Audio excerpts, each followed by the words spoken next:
Hi, I'm Gordon Burkell from Filmmaker U. At Filmmaker U, we create courses for film professionals to deepen and diversify your existing skill set. You can learn more at filmmakeru.com, or of course, follow us on Instagram at filmmaker_u. Every week, we interview a film professional to discuss their work, and this week, we're joined by cinematographer Christopher Ross, whose work includes The Swimmers, Yesterday, and more recently, Shogun. Welcome to the show. Hi, nice to meet you. Thank you for inviting me to join the conversation.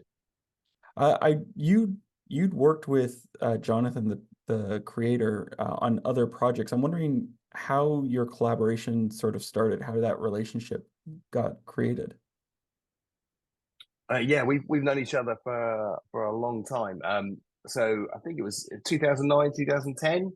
I was Mhm. shooting a quirky television show for Channel 4 over here in the UK called Misfits. But I don't know whether it's made Yeah, it to the made it made it to over the here. I watched to it. Yeah.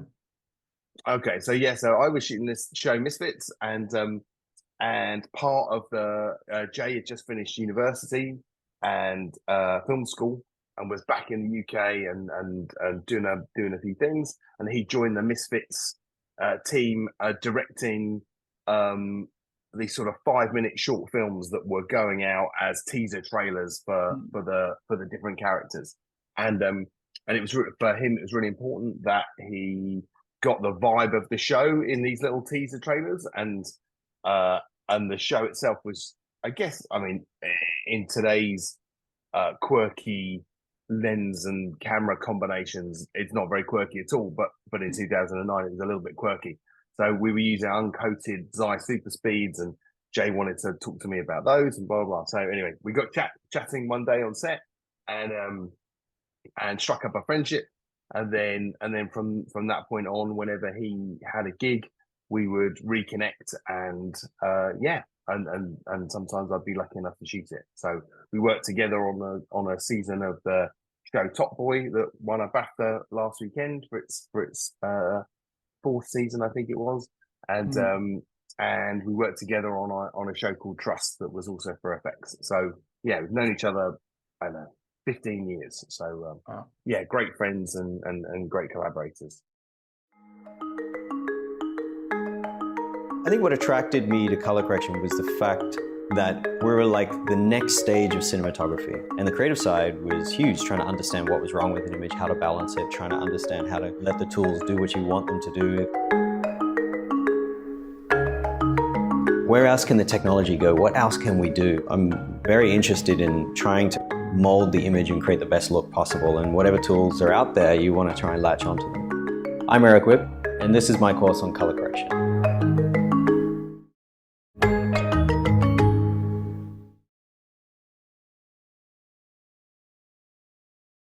You guys, like, he shares literary references, or you guys go back and forth on literary references for projects. So for Shogun, what were the literary references that you guys sort of shared? Well, the most important one was the novel Shogun itself. Of And course. then I'm just giving a thumbs up. I'm always doing that because I'm so No worries. my hands are so volatile. Um, and the most for us, the most important, aside from Shogun itself, was Joseph Conrad's Heart of Darkness, because of its the idea. So when Jay met Justin, the creator and showrunner of the show, and talked to him and Rachel Kondo, who was writing it alongside Justin, um, it was really important that the kind of white savior narrative was flipped on its head, and that when Blackthorne traveled to Japan and Mhm. became shipwrecked, that even if his mentality was one of being surrounded uh by you know a primitive race, that as an audience we're seeing how vibrantly civilized and how the class structure of Japan and the very sort of rigorous social structure is has created a society, and how Blackthorne then uses that structure to ingratiate himself. So for us, a kind of inversion of the Captain Willard traveling down the river and exterminating all the brutes. It was, you know, the exact reverse of that. And then therefore, cinematically, the immediate reference is Apocalypse Now and the documentary that follows Apocalypse Now, Hearts of Darkness. So yeah, they were two launching off points, and then Justin had in his thought process that he wanted it to be a very visceral sort of first person experience, so that as an observer you weren't really standing back and watching, and you were much more involved in the narrative. And so we was talking about Enter the Void and The Revenant and you know, first person narrative cinema basically. And so then we start talking about, you know, a hugely diverse range of things like the New World, and Terrence Malick film. And then as soon as you start talking about Terrence Malick, you talk about Days of Heaven and The Thin Red Line and how they might apply. You know, one of the beautiful things about Terrence Malick's films is the attention to nature and how humans really are just animals that have civilized themselves for profit. You know, whether it's self-profit or for the profit of one of us over many of us. And so reflecting man's simple emotional responses in the natural world is something that we wanted to get across in Shogun as well. So I have two questions from that answer that popped into my head. My first is sort of, when you talk about nature, one of my questions was, how did nature impact the look of the series? I keep wanting to call it a film because it feels like a really solid long film. So if I do, I apologize. But for the series, you know, because you tackled the first two episodes, and I'm wondering, like, setting up the look and everything, how did the nature and the low lighting in some instances impact you or affect the way it looks? Yeah, well, I think one of the things that whenever I'm embarking on a project, and to me, you know, it doesn't matter that it's an episodic 10-part show or a 5-minute short film or a 3-minute music video. The process is essentially the same. Just whether you just have to hold your nerve on the process for a year of production or just 3 days of production is just how it changes. But I quite like to base my lighting sort of starting points, you know, a kind of the lighting philosophies on the natural way that light would work in that particular environment, in that particular story. So you know, as an example, you take a show like Top Boy, when it's very, very urban. It's on a lot of urban sort of housing estates and liquid sodium vapor lights and fluorescent lights. There's a lot of police interrogation room and prison cells and various things. There's a lot of nightclubs. And so one of the things you can do is draw out a kind of sort of location light map across the storyline, basically. And then if you're also tracking the character arcs of each character, you want to try to reflect in their character arc something in their location and with the lighting philosophy. So you sort of come at things from two angles, character and place. And for Shogun, you know, there aren't a huge number of references for medieval Japan, whether in the art world or in literature, because during the Edo period there was a sort of cleansing of culture and a resetting of history, and so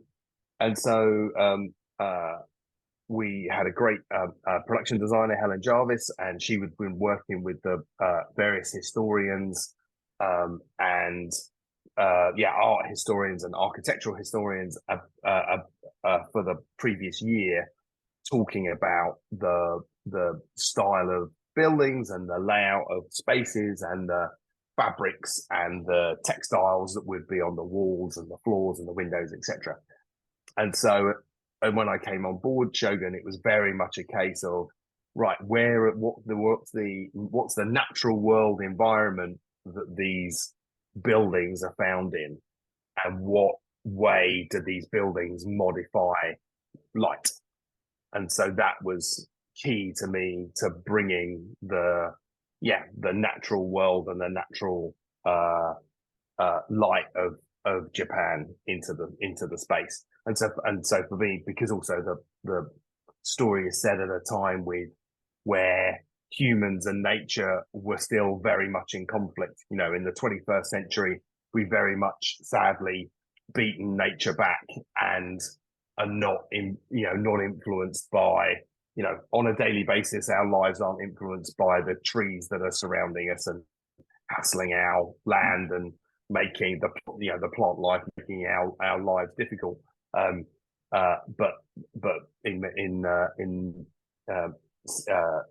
1605, these were challenges that had to be overcome. And so the idea is that you take all of those elements and put them into your way of storytelling, basically.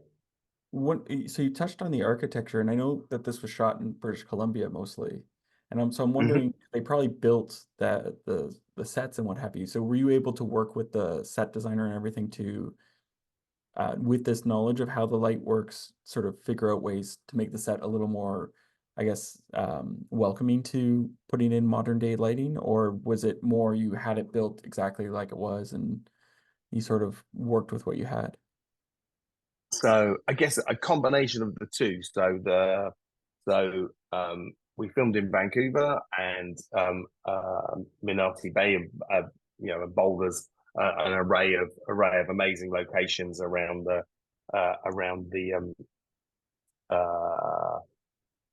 northwest coast, and a little bit on Vancouver Island as well. And so the very, very large frequent locations, so Osaka Palace interior and the ceremonial meeting hall and all of the palace interiors like Yabushige's quarters and Toranaga's quarters, all of those sets and the gardens of the various palaces, all of those were constructed on sound stages as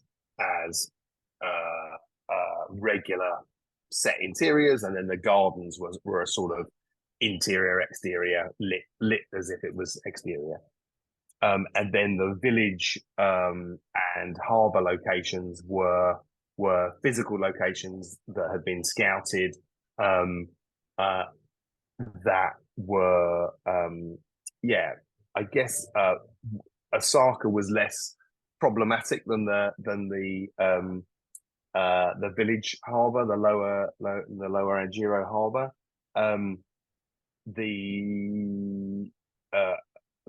The work that you do there is to try as best you can to spin the axis of travel, or spin the axis of the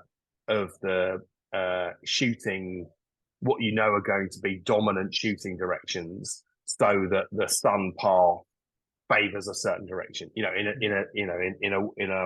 the northern hemisphere, where the sun rises in the east, sets in the west, and travels via the south. What we would always try to do is keep the sun on one side of the characters, or one side of the location for the dominant part of the day, so that you're not having to block out the sun. So, the good thing about the Pacific Northwest is that the sun doesn't come out particularly often, and it's mostly raining and grey. And so when I was starting the show in September, running, so my 2 episodes ran from early September until the middle of November, and I had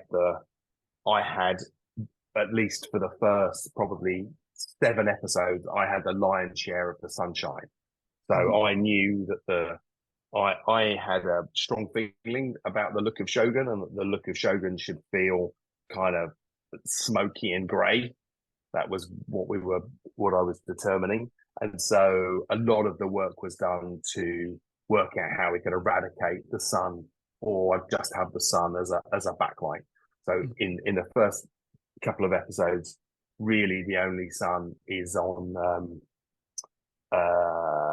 there's a few moments at the very beginning when we first see Toranaga with his hawk, and then a couple of moments when he's first arrived in the palace to give which is lit sunshine, to give him a sense of sort of a golden aura, and then the rest of the time is in our slate grey top light. It's funny that you refer to it as gray, because my notes say it has that gray look, but I also have like green, lots of nature and colors in there, and that's just, and I was coming in thinking, oh yeah, it's a very green show, yeah, but the gray, when you mentioned, I'm like, oh yeah, that's got that sort of misty feeling to it. I want to jump back. I guess also. Oh, sorry. Sorry. Yeah, No, I was just you going to can... say. I guess the interesting thing about sunshine and leaves is that when the sun is on any form of deciduous tree, really, you get a very specific limey sort of color that has a lot of yellow in it, and almost like chroma key green, basically. And so it was, it's a secondary result of wanting to keep the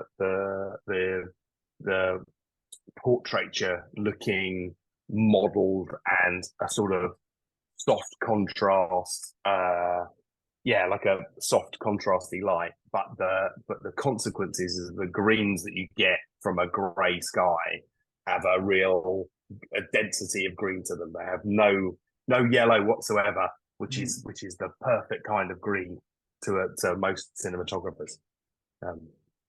I wanted to jump back to, you mentioned earlier the subjectivity, or having it first person sort of, but like throughout the series it changes. Like when we get the first Blackthorne arrives, it's sort of from his perspective, and we're seeing sort of the other world, and then all of a sudden we shift to the other.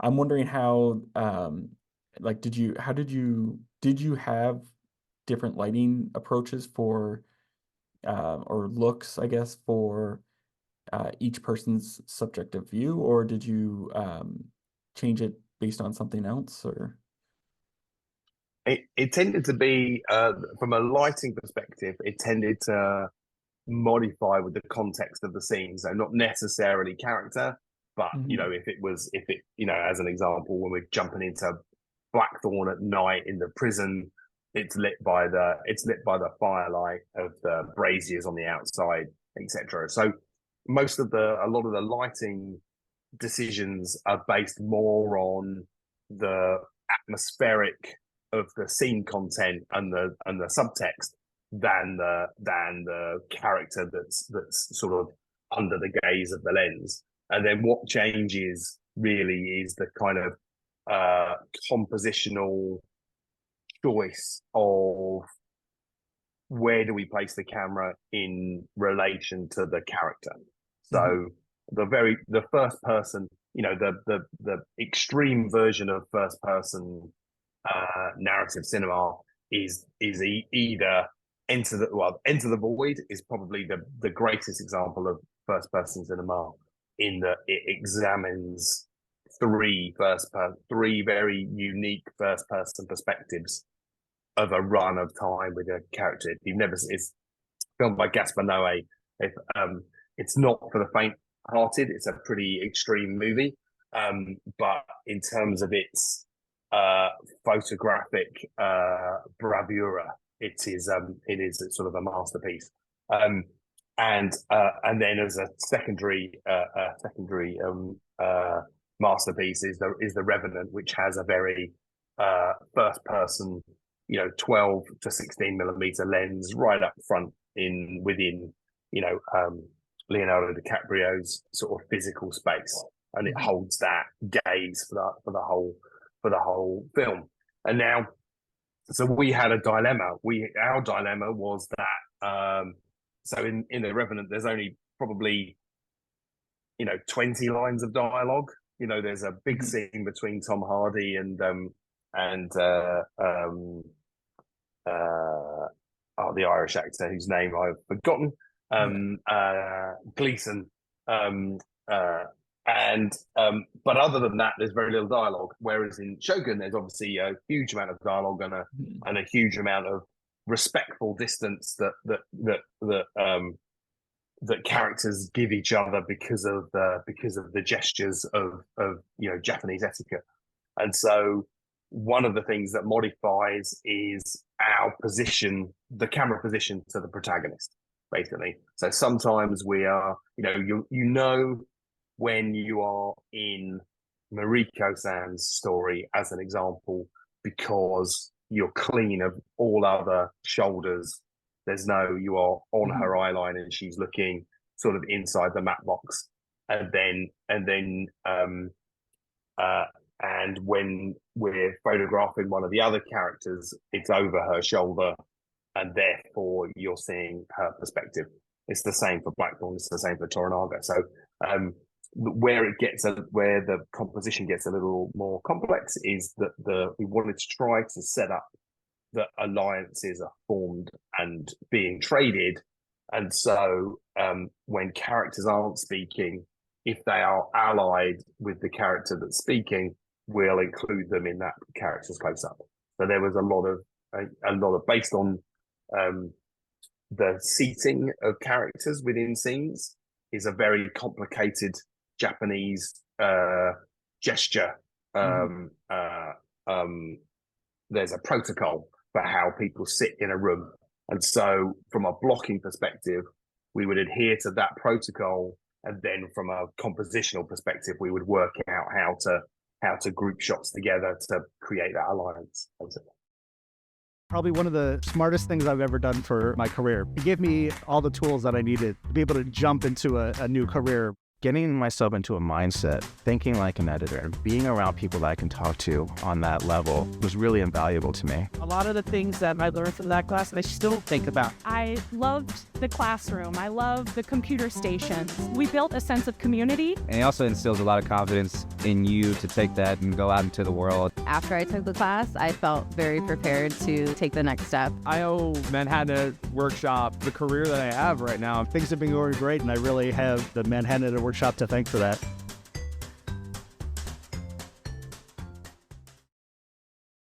What is there a particular scene that you're really proud of, or that you had a lot of fun shooting in the series, or in the episodes? There's lots of them. I mean, I have a few. There's a scene that I'm very proud of, which is the scene when Rodriguez is swept overboard.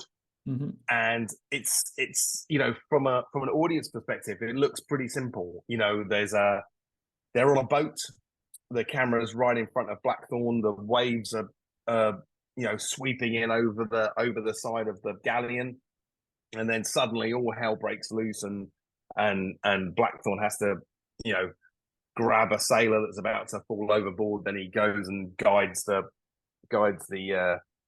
rowers to row harder, and then he's back up and he's controlling the vessel. And as an audience member, it looks just like you're there. There's no reason to believe that you weren't just a witness on the ship, and it's an incredibly visceral experience. Your heart is in your mouth because it's exhilarating, adrenaline fueled, and that's the work of a huge number of people. It's a partial galleon built on a gimbal that's rocking and rolling on a backlot. The grips have done a huge job to build blue screens, and there are 14 Manitous adding blue and blocking out sunlight and adding bounce, etc. There's an SFX team that are controlling the gimbal and spraying us with hoses and all of that sort of stuff. And there's various stunt performers that are all on wires being dragged, nearly to their death. And all of this stuff happening very delicately in the back of Blackthorne's photography, basically. And I'm super proud of that, because I don't think as an audience member you have any idea that there are 200 absolutely dedicated crew members working their socks off to pull off a sort of a really visceral sequence. I know that Jay has a favorite scene which sort of crosses over between episode 1 and episode 2. So at the very end of episode 1, Blackthorne is brought to Toranaga and bows in front of him and meets Mariko for the first time, and that sort of end of episode. And then we pick it up in the following episode, and they have this intricate scene where she's translating the Portuguese and et cetera, et cetera. And what we both love about that scene is how it starts off as a simple kind of head to head between two powerful men that won't back down over their what they think is the correct way forward. And then it evolves into a sort of pseudo friendship / alliance, and then a little indicator of the potential alliance between Mariko and Blackthorne. And so across that scene, there's a huge number of shots that are used, whereas it could just be a close up, a close up, a close up, a close up, etc. But actually, what we try to do with the storytelling, despite the fact that the characters are locked in position because of the protocol of the Japanese formalism of the gestures of the Jidainiki genre and the society, the camera evolves by creeping slowly around Toranaga, revealing Mariko, around Mariko, revealing Toranaga, etc., etc. And it's just very simple, but the complexity of the compositions is something that an audience will value by the time they're in episode 4. I think that's one of the things that you find in filmmaking is if an audience isn't responding to a character, that character could be badly written. But if an audience isn't responding to a scene or a thing that a character is doing, the chances are they haven't fallen in step with that character 30 minutes earlier, 60 minutes earlier. And so one of the responsibilities of that JVT had and that I share with him for those opening episodes is to build an audience's sense of value of character. So even if a character like Fuji is only on screen for a few minutes and doesn't say very much, that character is like valued in the minds of the audience. The fact that Fuji loses her child during the course of our episodes, and that loss then hardens her for the rest of the show, that has to be something that hits an audience in episode 1 that resonates with them through further episodes. So it's, you do have to think of 10 episodes like a giant movie, and because then the decisions you make can resonate in later episodes. I have one last question. I have one last question for you. What would you say is your favorite guilty pleasure film or TV show to watch? So my son and I have lots of children. I have 4 wonderful kids. I have a 25-year-old daughter, a 19-year-old son, and a 20-year-old son who had his birthday last week, 17-year-old daughter, and a 14-year-old son. And my 14-year-old son and I, we have a guilty pleasure, which is the Lego Batman movie. That's a great one. Which I think I've probably seen as many times as I've seen Goodfellas, Aliens, and Apocalypse Now. But it is sort of a masterpiece in its own right, and we're all scared of snake clowns. Yeah. Is there what is it that attracted you to that one? I guess it has a universal humor. So whatever mood my son is in, if he's lost a football game or had a tough week at school, it's like it's a game changer. It levels the playing field, and as soon as you hear the voiceover of where Batman says edgy music, the sort of music that makes studio executives nervous, you're in for a great 2-hour ride, and it's universal and hilarious. Well, thank you so much for letting me interview today. No problem. Thank you very much for the privilege of talking about our great show. And that's it for this week, everyone. Make sure to check us out at filmmakeru.com or, of course, on Instagram at filmmaker_you. I'm Gordon Burkell. Thanks for watching.